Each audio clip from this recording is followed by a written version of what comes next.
সোমবার নাম না করেই সহ অভিনেতার বিরুদ্ধে একগুচ্ছ অভিযোগ তোলেন দিতিপ্রিয়া।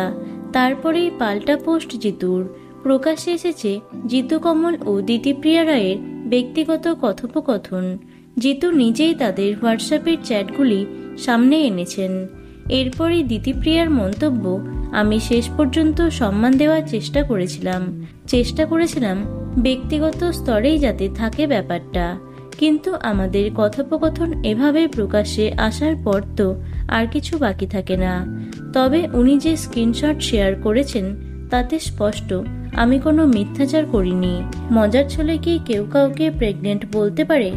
আর তো আমার কোনো বাধা রইল না, আমিও সবটাই প্রকাশ্যে বলতে পারি। অভিনেত্রীর পোস্টের পর থেকে বিভিন্ন মাধ্যমে জিতু বলেছেন বাচ্চাদের মতো কাজ করছে, ওর কম বয়স, তবে এই কাজ একা করেনি, ওকে ইন্ধন যোগানো হয়েছে। কিন্তু দিতিপ্রিয়া যে সাজানো ফাঁদে পা দেবে তা বুঝতে পারেনি। চ্যানেল কর্তৃপক্ষ এবং প্রযোজনা সংস্থার সঙ্গে মিটিংও হয়েছে। অভিনেত্রী নাকি ধারাবাহিক ছাড়তেও প্রস্তুত।